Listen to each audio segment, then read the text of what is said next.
Welcome to this exploration of one of the most unsettling cases in the history of Appalachia. What we're going to discuss today is cross-generational and cross-border, so let us know where you're watching. The West Virginia mountains are filled with a hush, a secret so profound that it has been exiled from family discussions, removed from official documents, and only spoken at night over the foggy valleys. This is the tale of the Crowe family, whose name ought to appear in the historical books but has been purposefully left out. The year is 1862. While the nation was bleeding on far-off battlefields during the American Civil War, a terrible tragedy took place in the remote highlands of Greenbrier County. Time appeared to move differently in the Appalachian Mountains, which had long been a place separate. Miles of steep trails separated entire families, and the fog was so dense that you could get lost a few feet from your own door. Federal law applied in this self-sufficient world.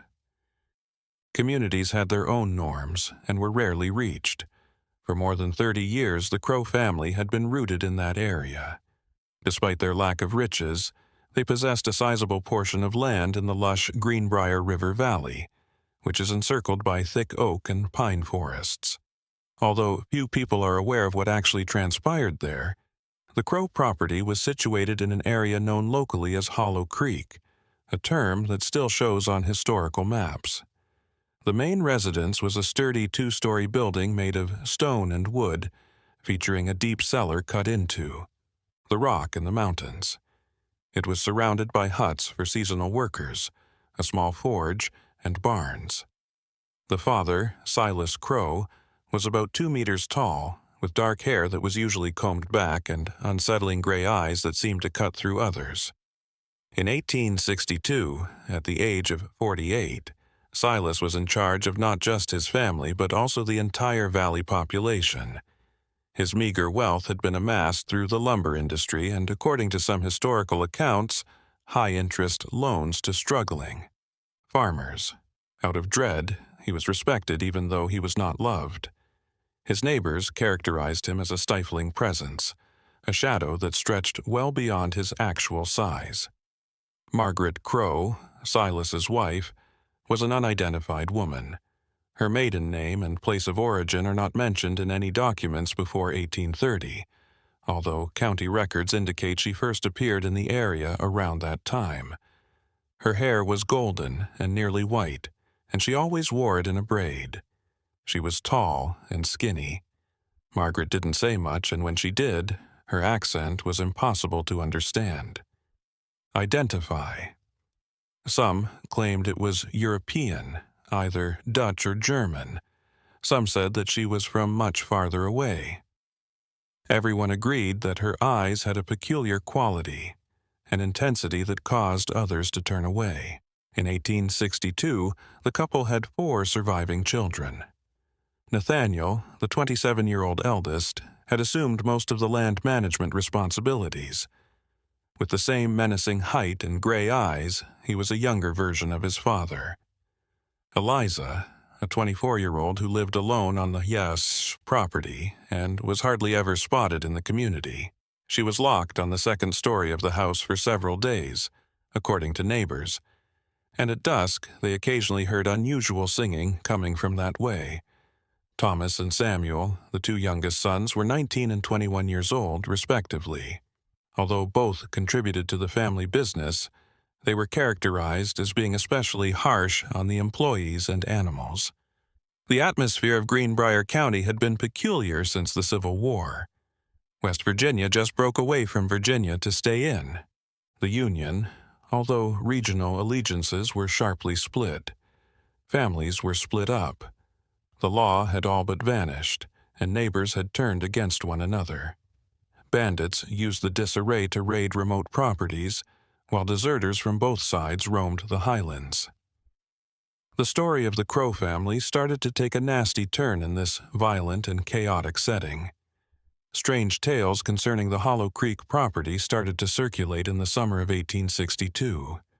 Harvest-related workers were going missing. Unexpectedly. This didn't raise any concern at first, After all, men were quitting their jobs to enroll or avoid conscription because it was wartime. However, their disappearances had a unique quality. The cottages still held the personal items of the workers. Meals were sometimes remained on the tables, as if the people had just vanished into thin air, while tools were abandoned in the middle of chores. Josiah Webb, a traveling salesman, made an unsettling entry in his personal diary that is currently kept in the historical archives of Greenbrier County. He wrote of visiting the Crowe Ranch in August 1862 to sell hardware and fabrics. The few employees who stayed on the property were clearly terrified, according to Webb.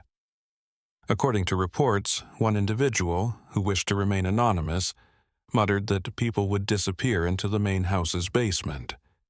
Another described hearing muffled groans and rhythmic beating at night from underground. Webb vanished 3 days after writing that note, which is why his testimony is so important. All of his belongings were still in place when his horse and wagon were discovered abandoned on a road 8 kilometers from the Crowe property. Webb vanished from view. Although his Lewisburg-based wife called the local police, little much was looked into. After visiting the Crowe farm, Clayton Marsh, the county sheriff at the time, said he discovered nothing odd. Oddly, subsequent bank documents would reveal that Marsh was given A. A few days after the investigation was concluded, Silas Crowe made a sizable payment. The distinctive Appalachian fog started to cover Hollow Creek more frequently and intensely as the fall of 1862 drew near. Even on bright days when the rest of the valley was in full sun, the Crowe property appeared to be constantly enveloped in mist, according to residents of nearby farms. The family's long-standing superstitions were strengthened by this climate abnormality. Margaret Crowe was rumored to have practiced evil arts, that the kids had an unseen mark that drew bad luck, and that Silas had struck a deal deep in the forest. Today, we know that something horrible was happening on that remote farm because of the remnants of letters and diaries that have remained. However, the tale of how and why it was so methodically removed from official records is difficult to understand, and makes us wonder what actually occurs when civilization fades and humanity's darkest tendencies find a home in. The Mountain's Shadows. Please like and subscribe to the channel if you're having fun with this investigation. Tell me in the comments if you think any stories were purposefully left out of books. Let's on discovering the Crowe family's mysteries. Hollow Creek fell into an uncanny quiet when winter arrived. Normally, the sounds of animals, such as wolves howling, owls hooting, and deer rustling in the dry leaves, reverberated throughout the Appalachian Mountains. However, in December of that year, citizens of the animals appeared to totally avoid the area surrounding the Crowe property, as observed by nearby farms. It seemed as though an unseen line had been erected that no creature dared to cross. To understand how things might have turned out in the absence of intervention, we must appreciate the social backdrop of that era. Any form of civil order in the area had been obliterated by the Civil War. Although Confederate forces frequently invaded Greenbrier County over the mountains, the county was officially under Union authority. Thus, between fall and winter of that year, the area was frequently traded. There was no government in operation. The only sheriff was Clayton Marsh, who was financially influenced by Silas Crowe, as we have already discussed, and the courts were closed. In letters to her sister in Richmond, Virginia, a woman by the name of Sarah Peaton started recording unsettling observations during this time. Sarah was the spouse of a physician who provided care for households dispersed over the highlands, and the family, and decades later, made a donation to the West Virginia Historical Society. Sarah wrote on the community's increasing discomfort with the Crowes in these letters. Sarah talked about a particular incident in one of her midwinter letters. Dr. Henry Petton, her spouse, had been summoned to the Crowe farm to see to an injured employee. The oldest son, Nathaniel, met him when he got there and led him to a different building at the back of the property rather than the workers' huts. Sarah characterized this location as a low, long, windowless stone structure that appeared to be carved out of the ground like a scar. Sarah said her husband came home quite upset, but Dr. Peaton never publicly discussed what he seen within that facility. According to reports, he muttered something about cruel treatment and people being held in situations that were indecent, but he would not go into any detail. Henry responded that there were no authorities to report to when Sarah recommended that he inform them of his observations, and that discussing the birds in public would be tantamount to writing his own death sentence. Over the next few weeks, Dr. Peaton's hands started to shake, and he started drinking excessively, which was very out of character for him. The registration book of the Frankfort Baptist Church, a small church a few miles from Hollow Creek, is another interesting record from this era. A concerning pattern can be seen in the thorough notes that Reverend Amos Blackwell kept on his parish. In that fall and winter, a number of families who used to attend church services just stopped going. During pastoral visits, Blackwell noted that all of these families had abruptly left the area, leaving behind their homes, crops, and sometimes even cattle. The fact that none of these families had indicated any intention of leaving just added to the strangeness. There were no goodbyes, no purchases of real estate, and no letters outlining their plans. The houses were just deserted. Blackwell expressed his belief that a malevolent power was working in the valley, expelling the righteous and leaving only those who dealt with evil. He made it clear that every abandoned property was either situated along the pathways that led to the Crowe property or on land that bordered it. To comprehend how the Crowes were able to act with such impunity, we must discuss the particular geography of that area. At the end of a little valley encircled by towering mountains stood Hollow Creek. There were just 2 roads that led there, and they were both challenging to navigate even when the weather is favorable. For weeks throughout the winter, access could be totally blocked by snow. The actual land was hundreds of hectares in size, with deep forest covering the majority of it. Silas Crowe was the absolute ruler of this remote realm, a thief where witnesses were few and easily silenced. The silence was ultimately broken by an incident that happened at the start of the new year. The Crowe Ranch was attacked by a group of Union soldiers who were deserters who prowled the mountains, pillaging remote farms. They thought it would be simple to target an affluent household in such a remote location. Armed with revolvers and rifles, the troops showed up at night and requested access to the main home. Part of what transpired in the next few hours is still unknown, but a military report submitted months later tells us what happened. There was only 1 soldier left alive. Days later, he was discovered rambling wildly in the woods, miles from Hollow Creek. At the Lewisburg Military Hospital when he eventually came to, the guy, identified as Ohio Infantry Regiment, Private Jacob Hurley provided testimony that his superiors disregarded due to exposure to the cold and psychological trauma. Hurley maintained that the Crowes welcomed the attackers inside rather than resisting it. Once inside, the soldiers were trapped because the doors were locked. Hurley claims that they were shown to the basement, which is a significantly more expansive and ornate building than one might anticipate from a normal farmhouse. He spoke about hallways etched into the rock, several torches-lit rooms, and a wet, rotting atmosphere. Then they saw more people in little quarters, whom Hurley said were alive but had no will, as though their souls had been drained out and were just empty shells. Hurley stated that he was only able to get away because he was familiar with lockpicking techniques, had been a thief prior to enrolling, and the Crowes were busy with their friends. According to the military assessment, Hurley had experienced a mental collapse, potentially made worse by the use of alcohol or hallucinogenic drugs. No inquiry was carried out. Examining the dreams of a traumatized deserter was not the Army's top priority. Hurley was released after being deemed unfit for duty. He was interned in a Pennsylvania veterans' home for the next few years until he passed away.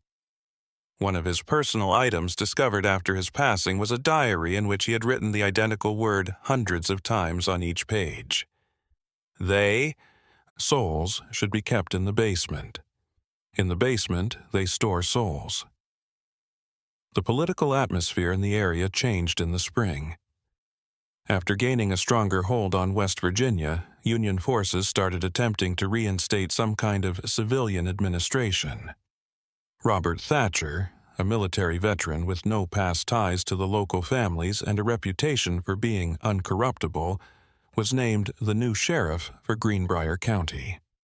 Although nobody realized it yet, this appointment would be the start of the Crowe's demise. Thatcher started looking into the cases of missing persons that had piled up throughout the years of unrest. He created a list of dozens of names of people who had vanished in Greenbrier County since the start of the war, noting that the majority of these instances had some tenuous relation to the Crowe property. Some were employees who had previously worked there. Some were travelers whose last known location was on the roads that led to Hollow Creek. Some of them were neighbors who had fought with Silas over property. Crowe. Thatcher was patient and methodical. He took his time. He studied local maps, looked through property records, and conducted interviews for months. Throughout the summer, he made multiple visits to the Crowe estate, always under formal but harmless pretexts, always observing and always posing friendly inquiries.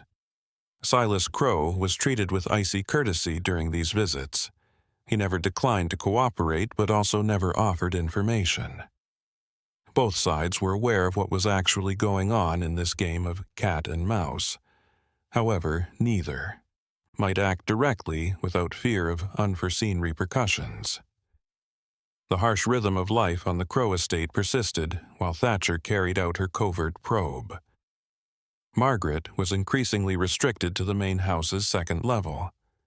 People who lived close to the property said they saw her shadow at her bedroom window, watching the surrounding mountains in silence for hours. The daughter, Eliza, was even more withdrawn, and there were reports that she became strangely obsessed and spent her days scribbling unintelligible symbols on the walls of her bedroom. The family firm was still brutally efficiently operated by the sons, Nathaniel, Thomas, and Samuel. They strengthened their economic dominance in the area, bought land from desperate neighbors, and grew their lumber enterprises. However, following the event involving the troops who deserted, they behaved differently.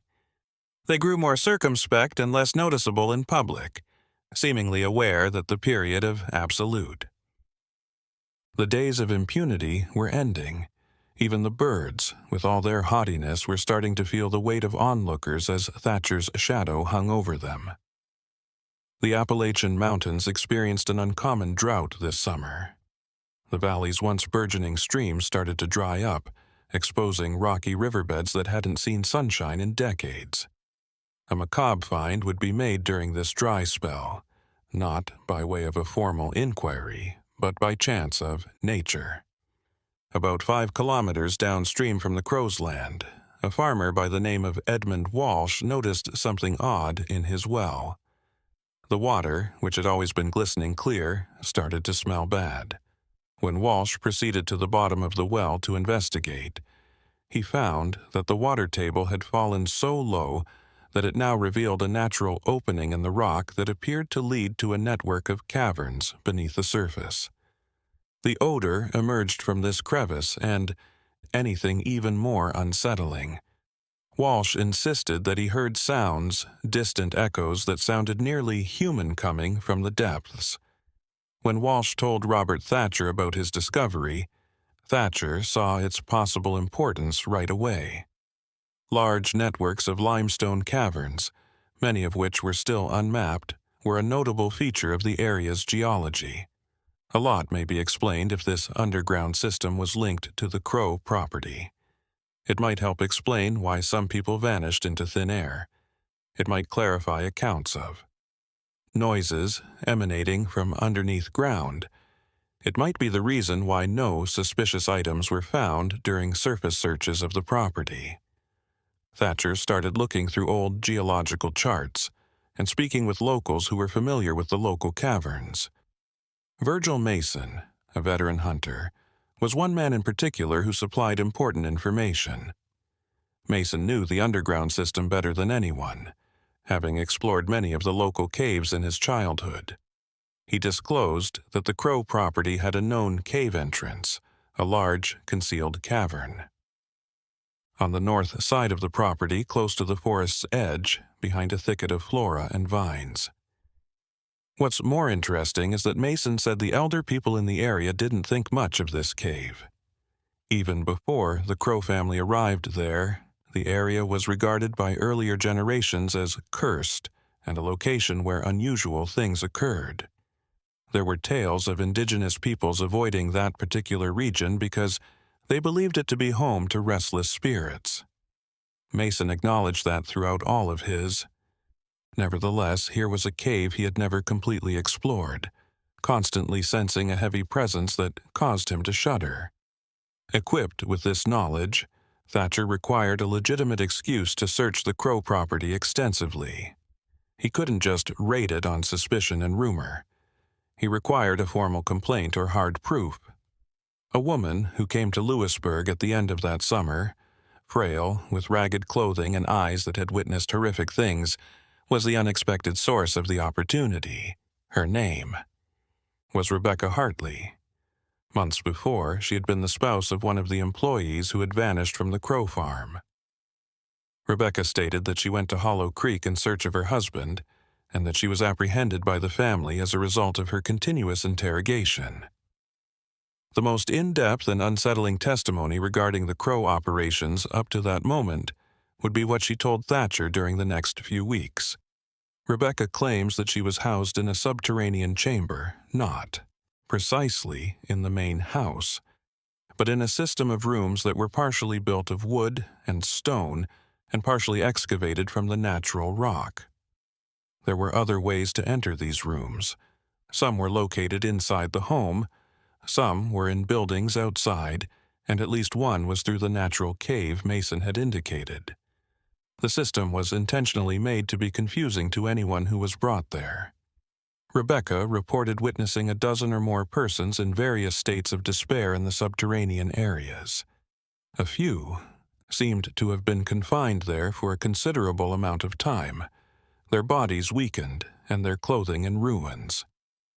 She described a peculiar hierarchy among the prisoners, some of whom appeared to have come to terms with their circumstances and even helped the Crowes in return for less severe treatment. Others objected and were imprisoned in deeper, smaller chambers under worse conditions. The explanation of the system's apparent purpose was the most unsettling part of Rebecca's story.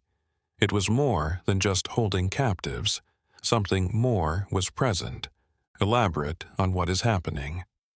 Rebecca described Margaret Crowe's unusual ceremonies and rituals, which were held in a bigger central chamber with painted symbols on the stone walls.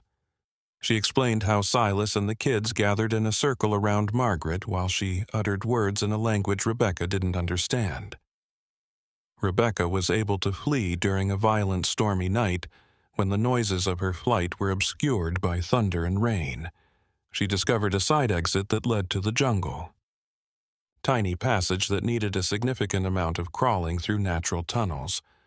Finding her way back to civilization took days, during which she lived off of water from streams and roots she was able to dig out and, when feasible, guided by the stars. Thatcher needed Rebecca's evidence, but it also came with a lot of difficulties. Given the woman's obvious suffering, any knowledgeable attorney would doubt the veracity of her allegations. The Crowes also have significant resources and political relationships, even if the war has harmed them. Thatcher was aware that a conviction would require more than the testimony of a witness. She would require tangible proof, bodies, and indisputable evidence. As Thatcher devised her plan, things on the Crowe estate started to get even more sinister. The family's behavior changed, as observed by the few farm laborers that stayed. Normally calm and calculated, Silas had turned violent and unpredictable. In the fields, he was observed yelling and cursing by himself, the neighbors, and the sky. Margaret had vanished from sight, even from the windows. It was rumored that she had fallen gravely ill, possibly even insane. Nathaniel seemed to bear an unseen burden, despite taking on more tasks. In the city, witnesses reported seeing a man who was rapidly aging, with prematurely graying hair and an always alert expression, as though he expected an attack at any time. Samuel and Thomas become even more reclusive, rarely seen, always armed, and distrustful.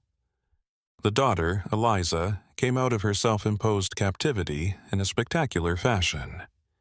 She started to show up in the fields at night, moving barefoot over the grounds, occasionally singing softly, and other times just standing still for hours while staring at the mountains. Employees said she appeared to be in some sort of trance, not answering when called, as though her mind was wandering to far-off and gloomy places while she was only physically present. There was an obvious sense of tension in the area. Locals were more cautious when locking their doors. By taking lengthy detours via less direct routes, travelers steered clear of the roadways close to Hollow Creek. As tales were passed down from one community to another, each one added more macabre elements, turning the Crowes into terrifying, almost legendary characters. Some started referring to them as the Cursed Family, a moniker that had metaphysical significance in addition to the actual atrocities they had committed. Robert Thatcher was aware that time was running out. The Byrds could demolish if they thought that legal action was about to happen. Evidence, permanently quiet witnesses, or just vanish into the Appalachian Mountains' grandeur. He had to do something, but he had to do it quickly and aggressively enough to eliminate any possibility of mistake. He was unaware that the Crowes themselves were getting ready for something that would dramatically conclude their terrifying tale. That year, autumn came with a strange intensity. In the low light, the trees' leaves turned such intense shades of red that they almost appeared black, passing through the tenacious clouds. With fresh enthusiasm, the fog returned to Hollow Creek, shrouding the Crowe property in a gray blanket that, even in the midday heat, never seemed to fully lift. Thatcher eventually gathered the necessary resources to take action during this time. He found 2 more individuals who had escaped the Crowe estate at various points over the years through Rebecca Hartley. Peter Donovan was one of them. He had been a lumberjack on the site and had seen things. It had followed him around ever since. The other was Catherine Mills, a young woman who nearly met the same end as her brother when he went missing in Hollow Creek. The alignment of the 3 testimony was unsettling. They all explained the subterranean system. Margaret's ceremonies were mentioned by all. They all talked of the aura of complete hopelessness that filled those places underground. Peter went into detail about how the Byrds choose their victims, favoring lone individuals and those without close relations, travelers, or anyone whose absence could be directly linked to the perils of war. Catherine recounted viewing Nathaniel's ledgers, which were records with names and dates written as though they were an inventory of things. Equipped with this evidence, Thatcher put together a team of reliable guys. There weren't many of them, maybe 10 in total, but they were war veterans used to brutality and ready for anything. Additionally, he obtained a federal judge's consent in Wheeling, a wide warrant allowing a comprehensive search of the property and the detention of any Crowe family members who may have committed severe crimes. The family would still be at home and less equipped to resist, therefore the operation was scheduled for morning. Thatcher separated her men into 3 sections. The first would come from the front of the main residence. The third, under the command of Virgil Mason, would set up shop at the cave's entrance to stop any escape via the subterranean system, while the second would guard the outside structures and side exits. Thatcher didn't get much sleep the night before the procedure. He went over the plans several times, thought through every situation, and mentally readied himself for what he may discover. A part of him hoped he was mistaken, desired the testimony were fabricated, that the truth would be less horrifying than what was described. However, he knew in his heart that the reality would be worse than anyone could have predicted. The dawn came misty and cold. A few miles from Hollow Creek, Thatcher's soldiers assembled, examined their weaponry, and got their last directives. They were clearly uneasy, not because they were afraid of conflict, but rather because they didn't know what to expect. These were individuals who had seen death firsthand, who had served on battlefields. However, there was something in the Crowe's past that spoke to more primitive anxieties and horrors that existed before civilization. They moved stealthily through the forest, avoiding the main highways by following hunting trails. Like a cloak, the fog surrounded them, reducing noise and warping distances. The property appeared remarkably normal when they eventually inspected it. The main house's chimney was emitting smoke. In the yard, a few chickens scratched. No alarm or resistance preparation was evident. Thatcher signaled, and her men moved in unison. When the front group arrived at the main door, they loudly banged, declaring their legal authority. After a brief period of silence, there were sounds of movement coming from within the house. Nathaniel Crowe emerged as the door opened, dressed as though he were expecting guests, utterly composed and grinning icily. He made no attempt to contest the warrant, nor did he resist arrest. He just held out his wrists in the direction of the handcuffs, as though he had been waiting for this moment for a very long time. When Thomas and Samuel were discovered in the barn, their response was equally unsettling. Their expressions were one of strange resignation, almost like relief rather than surprise. In his office on the second floor, Silas was discovered sitting behind a big oak desk. He stood still, staring at the mountains outside the window. He didn't look back when that Thatcher's men came in. All he said was in a low voice that he knew this day would arrive, and that everything has its end. He didn't fight arrest either, but even the most courageous men would have recoiled from the depth of knowledge, or perhaps insanity, in his eyes. The men would be haunted for years by what they saw when they discovered Margaret in her room. The space was covered in symbols that have been painted on the floor, walls, and ceiling. Some were familiar from the customs of ancient Europe. Others appeared to be the products of a mind that had gone too far into forbidden territory. With her eyes open and staring at the ceiling, Margaret lay on the bed, conscious but unresponsive, whispering unintelligible words in her own language. There was no sign of Eliza. There was no sign of her after a thorough search of the house. There were no personal belongings left in her room. The bed was made, and she was alone. It seemed as though she had just vanished, disappearing like mist in the morning. A secondary mystery that would never be fully solved would result from this absence. After the family was put in jail, Thatcher focused on the real goal of the operation, which was to locate any survivors and evidence of the crimes. The men tasked with investigating the subterranean system equipped themselves with ropes, flashlights, and forced bravery. There were stone stairs leading down at a sharp angle from the main house's basement entrance, into the abyss. In the hours that followed, they discovered things that were difficult to adequately describe. The hallways were long and more ornate than any testimony had indicated. The Crowes had adapted to live in some areas that were naturally occurring caves. Others would have taken years to finish because they were made entirely of wood and stone. Additional symbols were engraved directly into the rock and painted on the walls. They located the rooms where the individuals had been detained.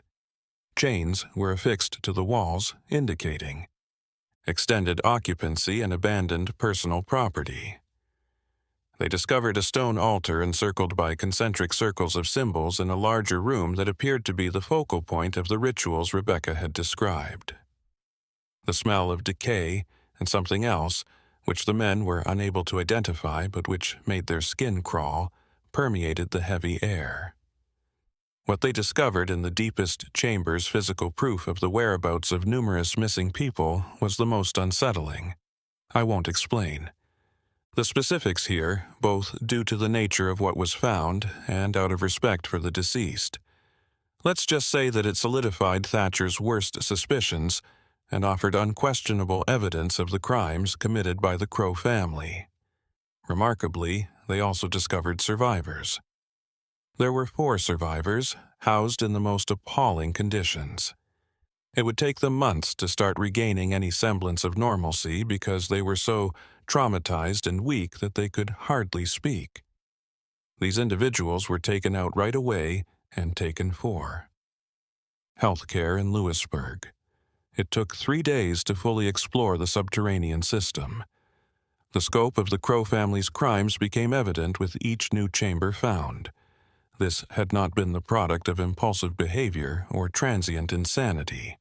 It was methodical, carefully thought out, and carried out over many years.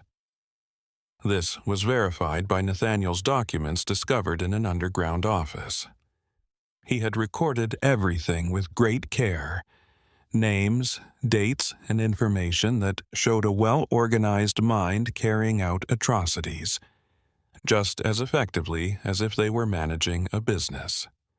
The region's response to the operation and its results was a mix of shock, confirmation for those who had always suspected, and a general desire for prompt justice.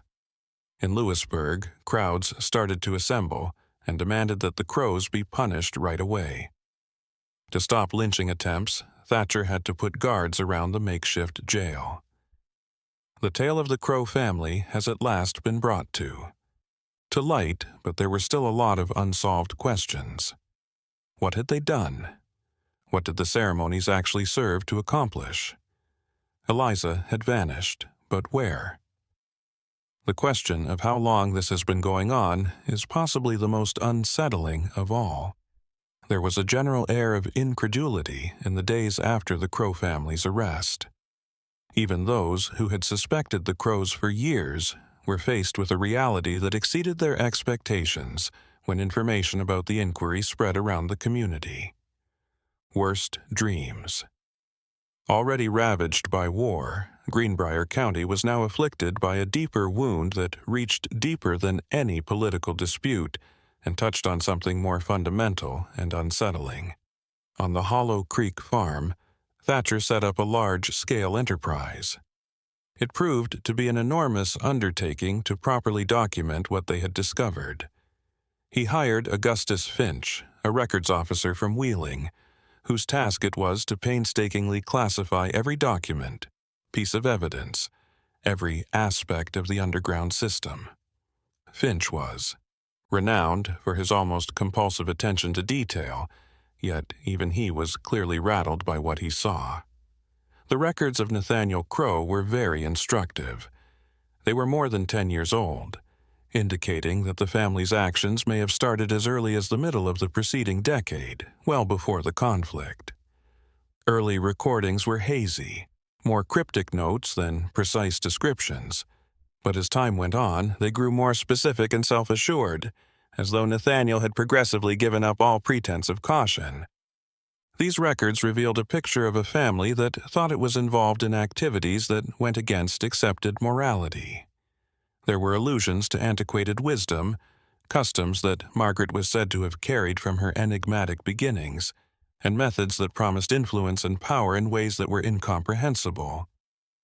Nathaniel described experiments, attempts to achieve altered states of consciousness, and the pursuit of what he called transcendence. Crowe Margaret stayed in prison in a catatonic state. She seemed to be in some sort of self-induced trance, cognizant but totally cut off from the outer world, according to a doctor who was brought in to examine her. She continued to mutter in her unintelligible tongue, and refrained from eating and drinking unless compelled to. The physician acknowledged that it was unlike anything he had ever witnessed in his professional life. Conversely, Silas spoke freely, but his sentences lacked coherence. He talked about historical cycles, how, depending on the actual hidden significance of the rites they followed, civilizations rose and died. He answered questions about particular victims as though he were talking about abstract intellectual concepts rather than actual human lives. His mental state was fundamentally detached from any sense of moral responsibility and the acts he had undertaken.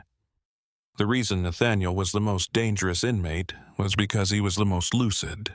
Although he had no regrets and was well aware of what he had done, he did not exalt his activities. Nathaniel calmly explained during Thatcher's interrogation how he had been raised in a household with a distinct perspective on the world and how Margaret had taught him traditions from an early age that she maintained were deeper than any contemporary religion and older than America itself. Samuel and Thomas were not the same. They appeared to have adhered to the family's beliefs rather than actively participating in it. They rapidly collapsed psychologically in the absence of Silas and Nathaniel to lead them. Thomas started experiencing terrible nightmares and a persistent trembling. For days, Samuel only stared blankly at the walls of his cell, withdrawing into complete quiet and refusing to talk to anyone.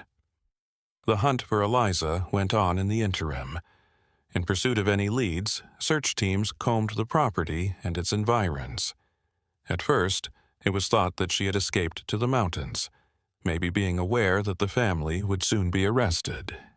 However, as the days went by with no trace of her, more sinister thoughts started to surface. Others proposed that Eliza had lost herself in the uncharted depths of the cave system.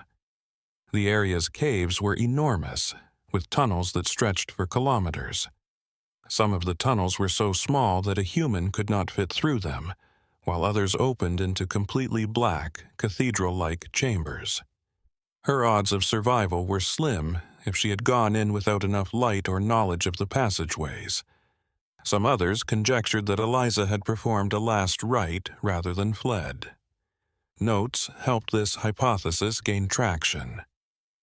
Discovered writing pieces in her chamber that revealed a developing fascination with concepts of transcendence and metamorphosis. Drawings of people melting into abstract shapes and words written over and over again until they seemed to have no meaning were among them. To map the cave system in greater detail, a team of seasoned explorers was assembled. Under the direction of Virgil Mason, they marked passageways, recorded chambers, and looked for Eliza or other potential victims for weeks underneath. They discovered an astonishingly intricate natural labyrinth, with parts obviously altered over the years by crows. The explorers discovered something that furthered the enigma in one of the darkest chambers, which was only reachable by a number of perilous and small passageways. Ancient drawings that were obviously of far older provenance than those created by the crows covered the walls of this chamber. The abstract yet eerie pictures featured stylized people in positions that alluded to rituals, symbols that were unrelated to any established custom. Some of the pictures were familiar to Virgil Mason, who had heard tales from the local indigenous peoples. He clarified that some caves were regarded by ancient cultures as either cursed or hallowed locations, spirits' homes, or entrances to other planets. According to local folklore, this specific cave was especially perilous, and a site where it was difficult to distinguish between the real world and the hereafter. The finding brought up an unsettling query. Had the Crows purposely selected that spot due to these antiquated connections, Margaret, who was aware of little-known customs regarding the cave's past, would have purposefully settled the family there. This would imply decades of planning and a long-term strategy that started far before any crimes were committed. In that subterranean chamber, Augustus Finch labored for hours, carefully replicating the old symbols and contrasting them with those the birds had painted in their own rooms. Both disturbing parallels and notable divergences were present, as though the birds had tried to mimic or modify something they didn't entirely comprehend. Finch conjectured that Margaret might have attempted to reconstruct ancient customs, possibly generating errors or distortions in the process, despite having only a limited understanding of them. After being freed from captivity, the survivors gradually started to restore their strength and communication skills when they were at last allowed to share their stories. Them provided horrifying yet crucial information to help comprehend what had transpired.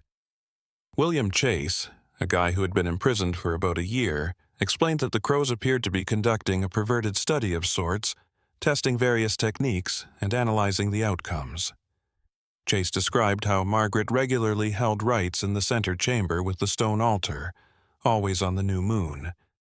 Her weird tongue was used to recite invocations, and she burnt herbs to make sickeningly foul-smelling smoke, and made the prisoners take part in ways Chase would rather not describe. He never understood the apparent purpose of these rites, but he did see that Margaret appeared energized, and the hostages got weaker after each one. Hannah Porter, another survivor, shared her perspectives on the dynamics of the Crowe family. She had been housed nearer to the main home in one of the top chambers, where she occasionally overheard family members conversing. Hannah reported escalating conflicts over the course of their activities, particularly between Silas and Nathaniel. Nathaniel pushed for greater caution, while Silas seemed to want to grow and become more ambitious. Hannah described Eliza as a mysterious but persistent presence. She occasionally paid the prisoners a visit, but she remained silent. She merely watched and studied as though attempting to comprehend something. Hannah recalled a time when Eliza would stand in front of herself for hours, just staring, and Hannah had the unsettling feeling that Eliza was not there at all, that although her body was present, her mind was in a different place. As more details became available, the community found it difficult to comprehend the scope of what had transpired among them. How could a whole family be complicit in such a heinous act?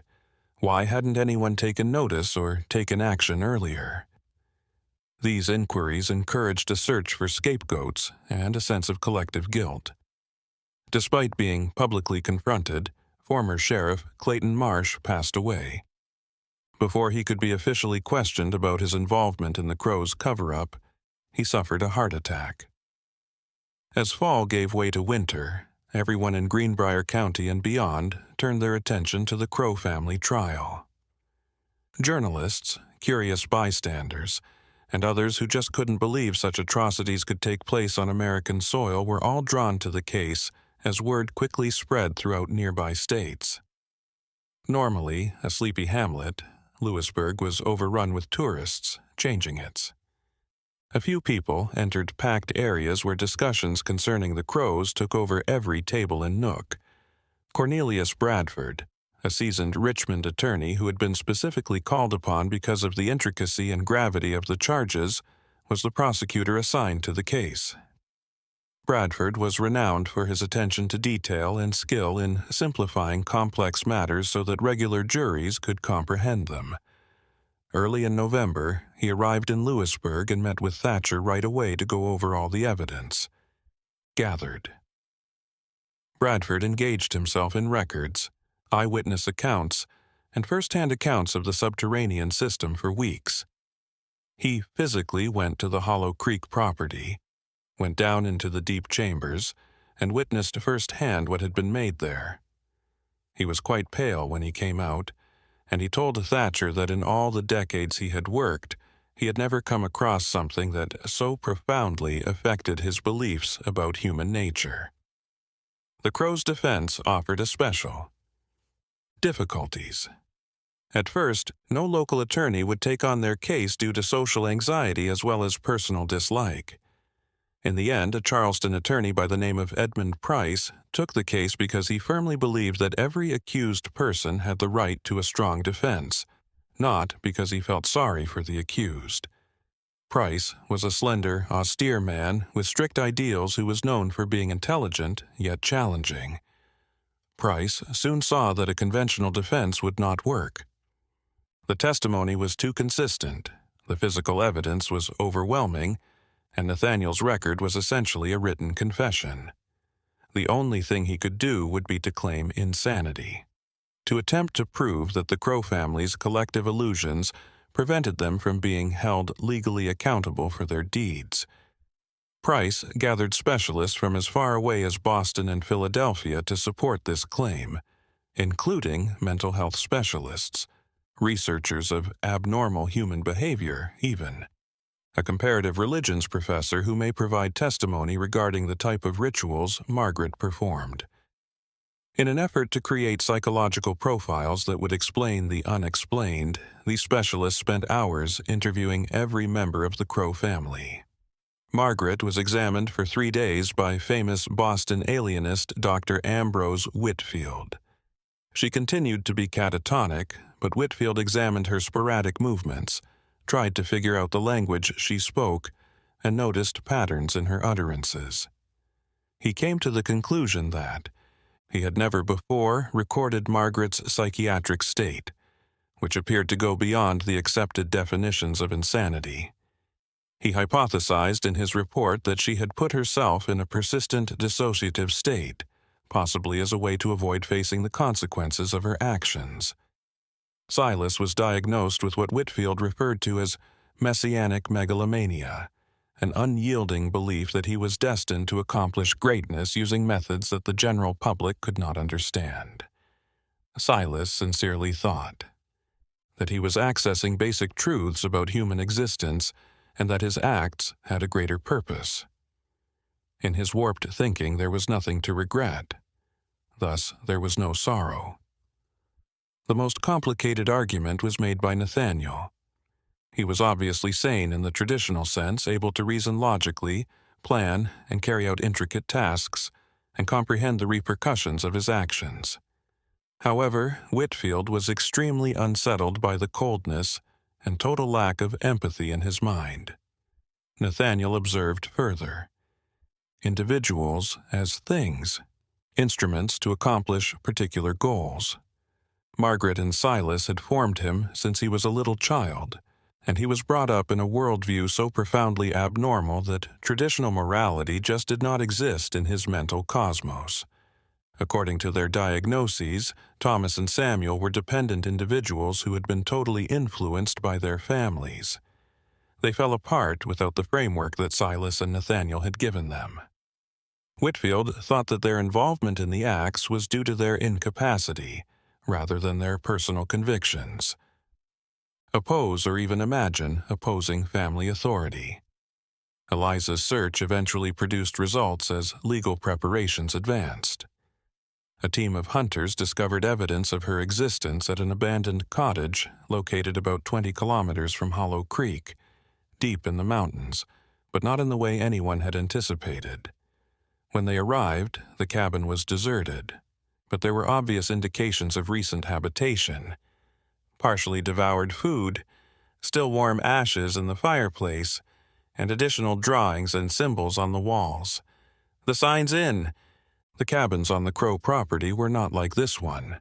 They were more intricate and sophisticated, indicating a development or improvement of the concepts Margaret had presented. Additionally, there were letters and pages of text in many languages, some of which could be identified as ancient Greek and Latin, and others of which were entirely unintelligible. Transformation, overcoming physical constraints, and achieving states of existence beyond the human were all topics covered in the text. Thatcher conducted a thorough search of the vicinity of the cabin.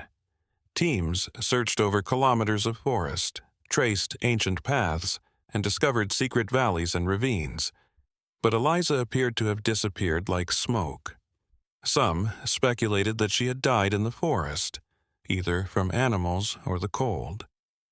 Others thought she had gone farther into the mountains, possibly making her way into Tennessee or Kentucky, where she might begin a new life without being discovered. Some murmured more sinister beliefs, claiming that Eliza had performed a last rite in that cabin, that her disappearance was not an escape, but rather a metamorphosis into something less than human, and that the symbols on the walls were documentation of a procedure she had carried out on herself. Rational people dismissed these rumors as superstition, but since there was no sign of her outside that hut, troubled imaginations could in the gaps. The trial was set to take place in Lewisburg's county court in early December. Judge Horatio Blackburn, who was about 70 years old, was appointed. Years with a reputation for strict justice combined with severity. Blackburn had grudgingly consented to preside over the case, realizing both its historical significance and the burden he would bear for the remainder of his life. To serve the public interest, the court had to be enlarged. Even after temporary bleachers were constructed, there were still considerably more spectators than there was room for. Blackburn made rules. Emotional outbursts would not be accepted. Any disruption would lead to instant dismissal. Instead of turning the proceedings into a circus act, he wanted them to be handled with dignity. The anxiety in Lewisburg was evident in the days before the trial. On the spur of the moment, vigilante organizations were created to discuss summary justice. Thatcher had to set up continuous street patrols and double the number of guards surrounding the prison. There was an impression that everything had to be resolved once and for all, that the trial represented not just justice for the specific victims, but also a required purification for the whole. Community. Correspondents were dispatched by the national press. Speculative pieces on the case appeared in newspapers in distant cities like Chicago and New York. Some attempted to explain it as a sign of the brutality brought about by the conflict, while others saw it as an illustration of how the frontier still contained untamed qualities that civilization had not yet subdued. Others, however, perceived something more unsettling in the Crowe case, a suggestion that there were sinister currents that ran beneath the surface of civilized society, could appear at any time. The identified victims' families started coming to Lewisburg from various sections of West Virginia and surrounding states. Many had lived with hope gradually ebbing away into despair for years, unsure of what had happened to their loved ones. They had answers now, but they were more painful than helpful. The identification of personal items discovered in the subterranean system, supported by tangible proof. Wounds that had never fully healed were reopened by all of this. Bradford assembled these families together and gave them a thorough explanation of what to anticipate from the trial. He was open about the difficulties they would encounter, how Price would attempt to claim insanity, and how the procedure would be drawn out and emotionally taxing. However, he also pledged to do everything within his power to see that justice was served, and that the atrocities committed by the Crowe family were thoroughly revealed and dealt with. Robert Thatcher spent the night before the trial started staying up in his office going over all the case files one last time. He thought about everyone who had perished and everyone who had vanished. He wondered how a location as seemingly tranquil as the Appalachian Mountains could be home to such horrors, and he considered Eliza, who might still be out there, bearing the Crowe family's last secrets that may never be fully known. The first day of the trial began with a dismal sky that was packed with snow that seemed to be falling at any second. Even before the sun rose, Lewisburg's streets were crowded with people. Had risen completely. In anticipation of what was expected to be one of the most important trials in West Virginia history, large crowds gathered around the courthouse. The atmosphere in the courtroom was one of nearly intolerable anxiety. With solemn faces, the 12 local men who made up the jury were carefully chosen to have no direct ties to the Crowe family or their victims. They were aware of the burden they would bear, the choices they would need to make, and the consequences of those choices would come back to haunt them no matter what happened. Under strict guard, the Crowe family was brought in. Silas was the first to enter, his handcuffs clinking quietly, his posture oddly dignified in spite of the situation, his eyes moving once around the courtroom, taking in every face in detail, then settling on a far-off spot, as though he could see through the walls to something outside. Calm and collected, Nathaniel followed, his expression a mask of indifference that made it impossible to discern what was going through his mind. Samuel and Thomas appeared to be pale and slender ghosts of their former selves, moving among their guardians in a robotic manner. Margaret's legs could hardly sustain her, so she was the last to enter, helped along by two guys. Her eyes were wide but vacant, her lips moving in silent moans all the time, and she remained in her catatonic state. Everyone could see that she was merely there in the most technical sense, even if her appearance in court was a required legal formality. The court stood in reverence when Judge Blackburn entered. He was an imposing presence, despite his ancient age, and he formally launched the proceedings with a deep voice that broke the quiet. From the beginning, Blackburn had made it apparent that he would handle the trial with the highest seriousness, and that he expected everyone in attendance to act with the utmost decency. Any infraction would receive the worst punishment possible.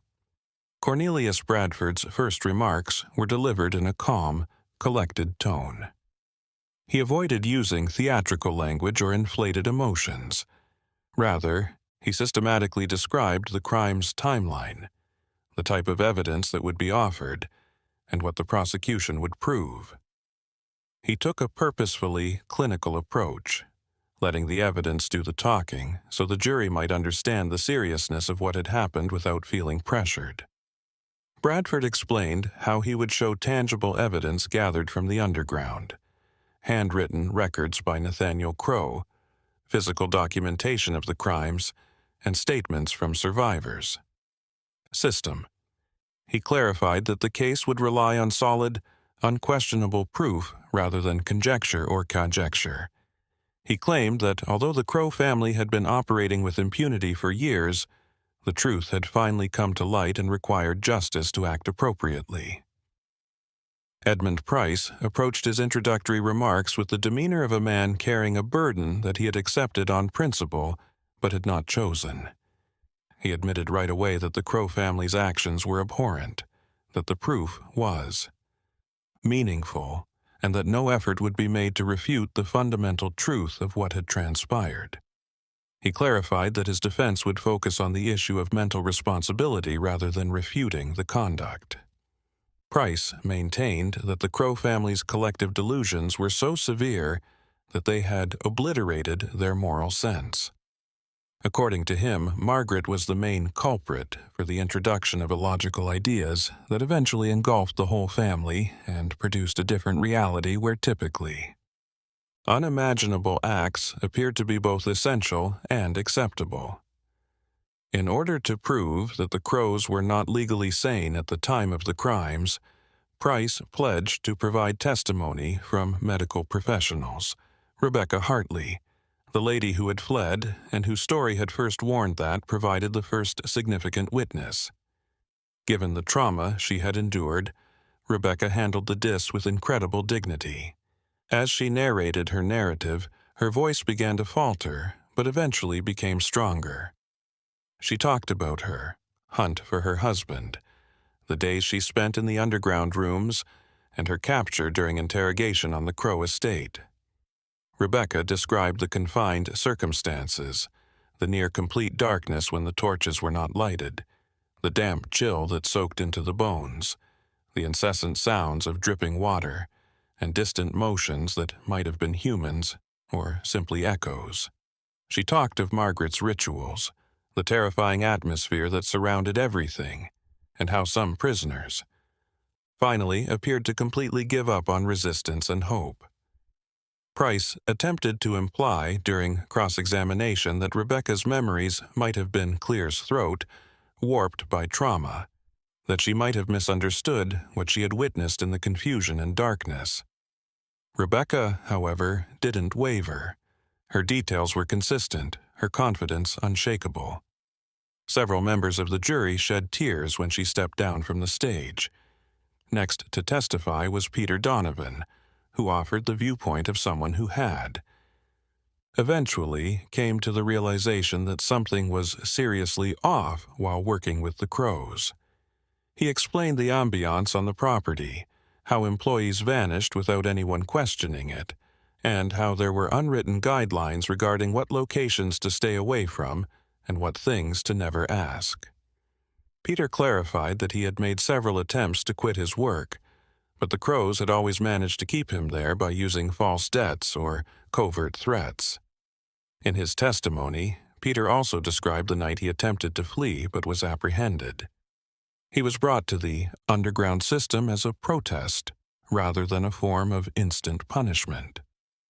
Nathaniel patiently explained how the entire organization operated while guiding him through the hallways, showing him the quarters and letting him see other prisoners.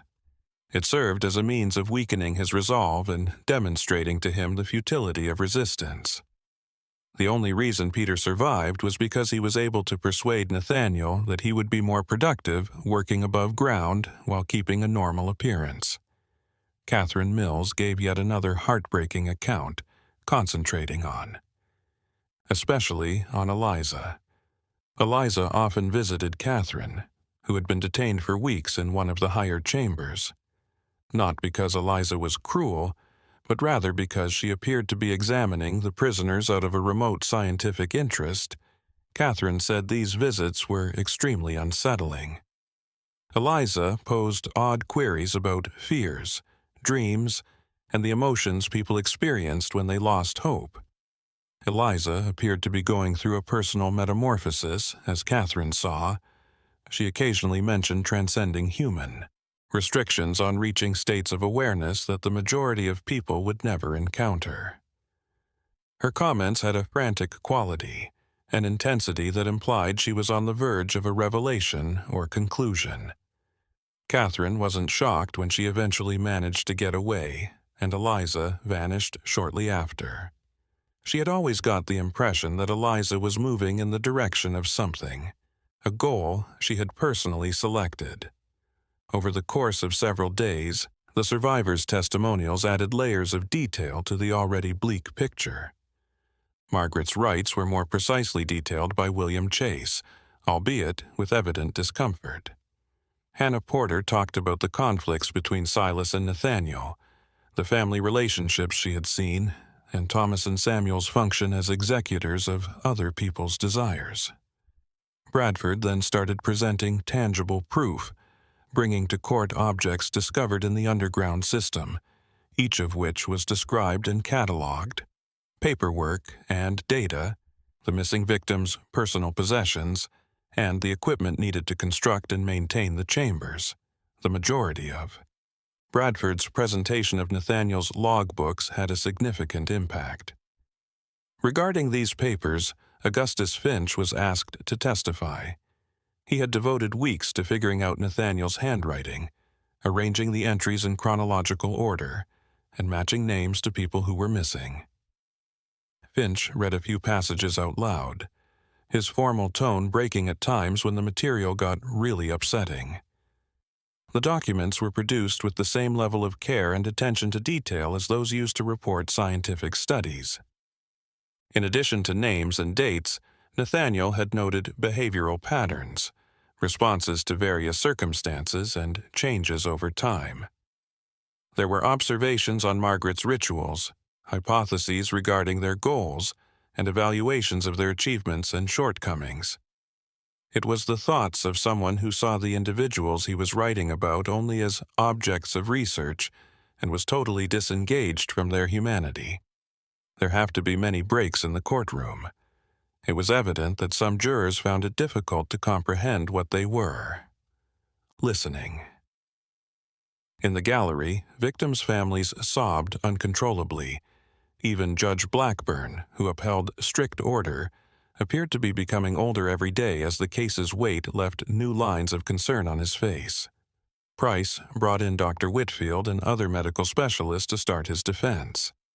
Whitfield gave lengthy testimony regarding his assessments of the Crowe family, the mental illnesses he had identified, and the potential for collective delusions to arise in remote households.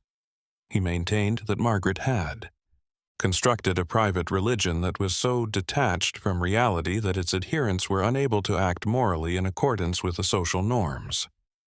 Whitfield detailed numerous instances of cults and solitary groups that evolved increasingly radical ideologies, where social isolation and charismatic leadership produced bubbles of alternate reality. He maintained that the Crowe family was an extreme illustration of this tendency, made worse by reciprocal reinforcement and personal mental predispositions. Throughout many years, Bradford, however, was ready for this dispute. During his cross-examination, he made Whitfield acknowledge that Nathaniel showed a strong ability to reason logically, that he was aware of the repercussions of his conduct, and that he had taken intentional measures to hide offenses from the authorities. Regardless of skewed personal opinions, Bradford contended that awareness of illegality showed an understanding of right and evil. The third week of the trial began amid a layer of snow. Lewisburg in a hushed white mantle, as though the natural world were trying to cover up the wounds caused by the horrors committed by the Crowe family. There was still a lot of people in the courtroom, but there was a noticeable weariness now, a weariness brought on by the constant exposure to the case's terrible aspects. Robert Thatcher's testimony, which Bradford used to wrap up his evidence presentation, painstakingly detailed the research, the discovery of the underground system, and the rescue of those who survived. With the authority of someone who had been there, who had gone down into those depths and seen what the Crowe family had constructed there, Thatcher remarked, "The weight of knowledge he would bear for the rest of his life was evident in the deep melancholy in his eyes, yet his voice remained firm." Thatcher revealed an information during her testimony that had, up until then, been kept largely under wraps. They had discovered a room at the lowest levels of the subterranean structure that appeared to be unique. The others, encircled by concentric rings of symbols etched on the stone floor, it was bigger, more ornately ornamented, and housed what could only be described as a sophisticated altar. Through a small crevice that led to uncharted depths, this chamber was directly connected to the natural cave system. Thatcher clarified that this room appeared to be the focal point of the Crowe family's activities and the hub of everything. According to survivor stories, Margaret had spent numerous hours there. Sometimes they stay in the depths for days at a time. There was something unusual about the air in that room, a density Thatcher found difficult to put into words, as though the room itself were charged with something that was beyond the realm of human cognition. Price strongly objected to this definition, claiming that it introduced superstitious and subjective elements that were inappropriate for a court of justice.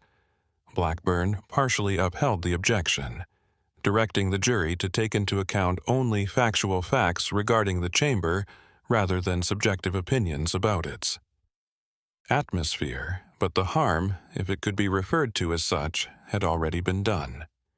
The jurors had listened, and their faces revealed that the remarks had struck a chord with their own deepest anxieties. Next, the defense made its primary argument. Price presented a series of witnesses who discussed the Crowe family from various angles. Silas was harsh in business, but he always kept his word and never showed overtly crazy behavior, according to a merchant who had dealt with him for years. A far-off neighbor explained. The family is reclusive, but not necessarily suspicious, attributing their seclusion to personal preference and regional circumstances. Price was attempting to prove that the Crowe family's insanity was not readily apparent on the outside, and that it was because their delusions were internally consistent that they had been able to keep up a facade of normalcy. He contended that individuals who are insane aren't always obviously insane in every aspect of their lives. There was a distinct moral cosmos established by the Crowe family, parallel to mainstream culture, enabling them to operate in secret, under wholly abnormal principles while functioning on a surface level. When Price invited Nathaniel Crowe to testify in his own defense, it was the high point of the case. Many were taken aback by the ruling, including Bradford, who did not anticipate Price taking the chance of putting one of the accused on the run. However, it seems that Price thought that the best way to show the true nature of his delusions was to let the jury hear directly from Nathaniel. Nathaniel climbed up the dais with the same composure he had shown during the trial. His eyes met Judge Blackburn's without hesitation as he took the oath, his voice steady and clear. Price led him through a series of thoughtfully constructed questions, starting with his early years, his upbringing under Margaret's guidance, and the slow formation of the values that would ultimately direct the family's activities. Nathaniel explained clearly how Margaret had shown them that there were more profound realities than what was typically. Society acknowledged it. She talked about long-standing customs, wisdom that has been passed down through the years in secret, and methods that have the power to awaken human potential that is typically dormant.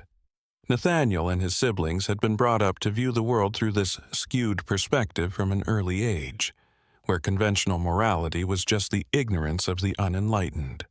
Price asked about the rituals and the family's alleged motivation. With unsettling precision, Nathaniel clarified that they thought. They were carrying out significant research into the limits of human awareness and experience. Instead than being viewed as victims, those detained in the underground rooms were viewed as essential members of something bigger than any one person. Since he was a young child, Nathaniel's mentality has been trained to believe that there is no crime because there is no real moral transgression. It was testimony designed to prove insanity, but for many in attendance, it had the opposite impact. Nathaniel's clarity, his capacity to rationally justify his. Even in cases when the premises were reprehensible, the acts implied basic evil rather than insanity.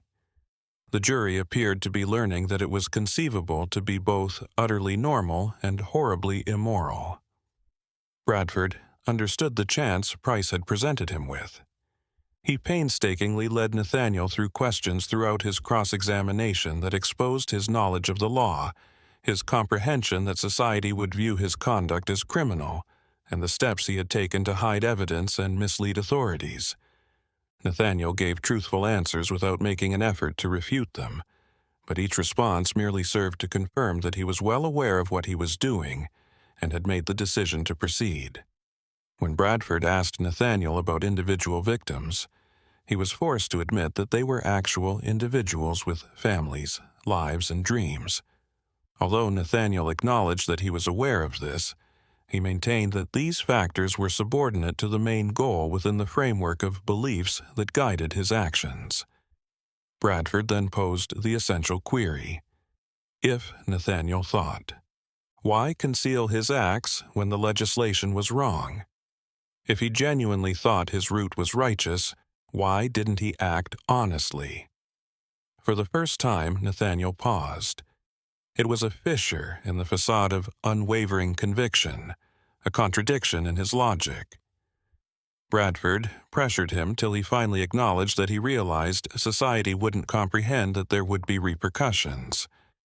Nathaniel therefore admitted that he was breaking the law and societal standards, taking precautions to evade detection, and anticipating unfavorable outcomes if found out.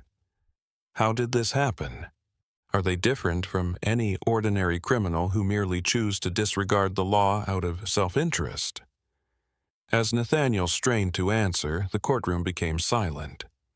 Finally, a hint of impatience appeared on his face as his composure broke. He started talking about how those who didn't comprehend had always persecuted higher brains, but his arguments sounded more and more like meaningless platitudes. The harm was already done when he walked down from the podium. The jurors was able to see past the mask of intellectual belief and discovered merely a man who had made the decision to put his own needs ahead of any regard for other people's humanity. Dr. Whitfield's final testimony, which reaffirmed that the human mind was capable of amazing compartmentalization and that real delusions could coexist with logical capacity in other areas, was Price's attempt to rescue the argument. Bradford, however, had sowed enough doubt. The question was not if the Crowes accepted their skewed explanations, but rather if. Because of those beliefs, they were not held legally accountable for actions that they knew were illegal in the eyes of the public. The courtroom was tense and silent during the concluding remarks. For almost 2 hours, Bradford talked to the jury, carefully going over all the evidence to make the connections and reminding them of the actual victims whose lives had been ruined. Allowing an insanity plea in this case, he contended, would create a risky precedent whereby any sufficiently twisted belief system might be used as a defense against the rule of law. Price tried his hardest to defend his clients by arguing that genuinely damaged minds could not be evaluated using the same criteria as normal minds. He depicted a family engulfed in generational illusions, imprisoned in a parallel world so comprehensive that there was no way out. But because he knew he was defending the indefensible, his statements lacked the emotional impact of the Bradford case. Judge Blackburn gave the jury thorough instructions on the law, on the standards for legal insanity, on their need to take into account just the evidence that was brought before them in court. He underlined the seriousness of their discussions and how their choices would impact not just the accused, but also establish standards for justice in the future. As the afternoon became darker and the snow continued to fall softly outside, the jury retired, cutting off the courtroom from the outside world. Many people were surprised by how long they had to wait for the jury to deliberate. Hours became days, then 2. There were rumors that there was conflict among the jurors, that some might be convinced by the claim of insanity, while others remained steadfastly convinced of their guilt. Thatcher felt she owed it to the victims to stay to the very end, so she stayed in Lewisburg until the verdict was announced. As if nature were purifying the place, snow coated everything in pristine whiteness on the now guarded and remote Hollow Creek estate. However, beneath that immaculate exterior, the underground rooms were still silent, dark, and deserted. Witnesses to atrocities that the memories of that country would never fully erase. A messenger appeared from the jury room on the morning of the 3rd day of deliberations. The decision had been made. Like wildfire, the news quickly traveled around the city, and within minutes, people were swarming the snow-covered streets outside the courthouse, waiting for a resolution they believed was essential, not just for the victims, but also for the community's very soul. The courtroom was soon full. Each seat is occupied. The back of the room is crowded with individuals. The courtroom was so quiet that it was possible to hear the snow pattering against the windows when Judge Blackburn walked in with a solemn expression. When the Crowe family was introduced, each member reacted to the situation in a unique way. Silas remained in his oddly dignified stance, as though he were above the whole process. Nathaniel watched with a scientific curiosity, as though he were researching something outside of himself. Samuel and Thomas appeared to, catatonic, only physically present. Margaret didn't notice anything. She was still in her daze. John Mercer, a middle-aged farmer who served as the jury's spokesperson, stood forward with hands that were clearly shaking. Mercer, guilty on all counts, answered the formal inquiry from Blackburn in a voice that was straining to maintain composure. To all of the Crowe family members, with the exception of Margaret, who the jury determined was truly unable to comprehend or take part in her own defense because of her full mental state, there was no emotional outburst within the courtroom. Rather, a group exhale, as though everyone had been holding their breath for weeks and was now able to let it out. The family of the victim shed a few silent tears. There were a few nods of satisfaction, but primarily only a somber sense of closure. Although justice had been served, there remained just the sobering realization that some scars never completely heal. Blackburn scheduled the sentencing for the next week after thanking the jurors for their service. Slowly, the Crowes were returned to the jail and the courtroom. Emptied. People were coming out in the chilly afternoon, looking exhausted, but yet relieved. For a considerable amount of time, Thatcher sat by herself in the deserted courtroom, staring at the dais where so much suffering had been expressed and so many horrible facts had come to light. Few were startled when the phrase was ultimately said. The following spring, Silas and Nathaniel were to be executed by hanging. Considering their juvenile status, Thomas and Samuel were sentenced to life in prison with hard labor, roll, and reduced mental ability.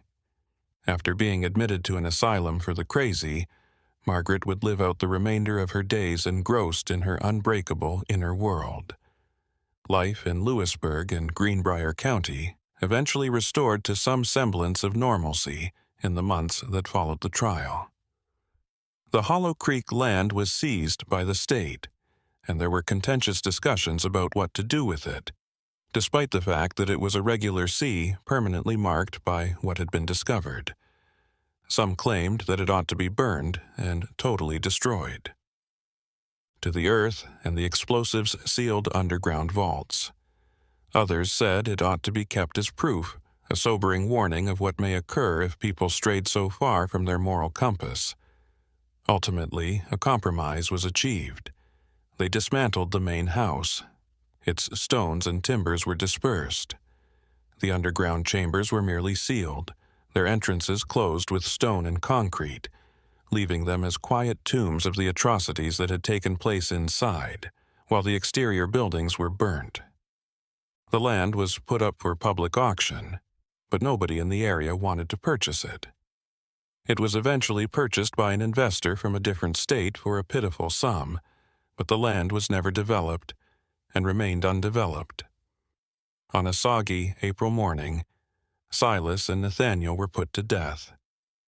Although there were large crowds, the event was handled with solemn dignity rather than as a spectacle. Silas was the first to be hanged, and his final words were a mysterious reference to information that could not be obliterated and recurring cycles. Nathaniel refused to talk, keeping quiet until the very end, his gaze focused on the far horizon as though he were seeing something that no one else could grasp. Less than a year later, Margaret passed away in the asylum, her mind still trapped in whatever mental maze she had created, her body just giving up. According to the doctors who treated her, she kept muttering in that weird language that no one could ever fully understand until she passed away. Samuel and Thomas were moved to an upstate jail, where they would be imprisoned for decades before dying as shattered men who had outlived their bodies. However, Eliza's narrative continues to be the most profound and unsettling enigma. She was never located despite years of intensive searches that were conducted intermittently. The last substantiated indication of her existence was the cabin where proof of her presence was found. In the years that followed, some people claimed to have seen her, a lone figure in the highlands, walking on isolated paths, but these reports were never verified. Stories of visitors who got lost deep in the mountains and discovered weird symbols etched into trees or rock symbols similar to those Eliza had drawn were whispered in bars and by the fireplace. Other tales described chants in unidentified tongues that froze the blood and weird noises reverberating from deep caverns on moonless evenings. These tales continued despite being typically written off as superstition or hyperactive imagination, adds a mythology to the Crowe family's already well-documented terror. Although Robert Thatcher continued to serve as sheriff for a number of years, the Crowe case had a profound impact on him. The thought that there were dark currents lurking beneath the surface of society that could suddenly surface made him quieter and more reflective. After retiring, he used his last years to write a thorough report of the investigation not for publication, but rather to help him digest what he had. observed. Different routes were taken by the survivors who were pulled from the subterranean rooms. Some were able to start over by getting help from others and their community. Others, plagued by memories they were unable to shake, never entirely healed. Rebecca Hartley became an outspoken supporter of justice system reforms, trying to get authorities to give missing persons cases greater attention. The narrative of the Crowe family progressively acquired the characteristics of a legend in the area. Younger generations were exposed to skewed and exaggerated accounts of events that combined fact and fantasy, and, depending on the storyteller, accentuated or softened actual details. Some saw the Hollow Creek estate as cursed, while others saw it as just sorrowful, and it became a destination to be avoided. However, the story was never legend to the survivors, investigators, victims' families, or those who had witnessed the events.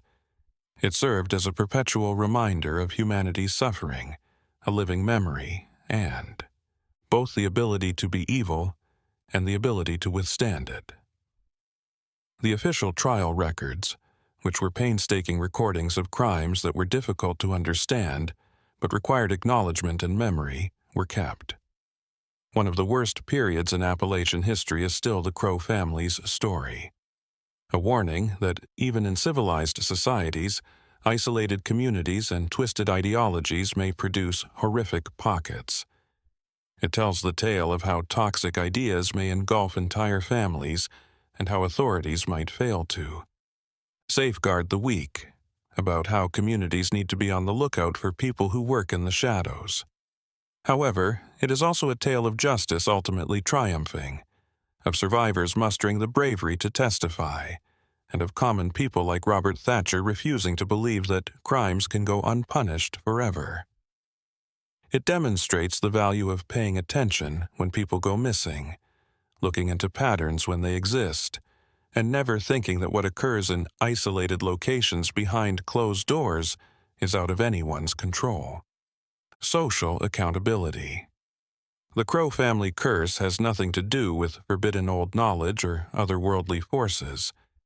It was about making the conscious decision to reject humanity, to use other people as tools to achieve one's own goals, to create complex systems of pain and defend them with meaningless ideas.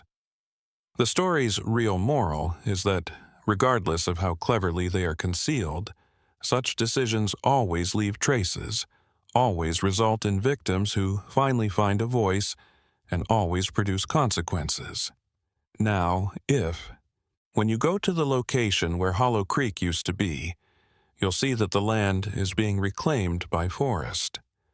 The home's foundations have long since been covered by vegetation.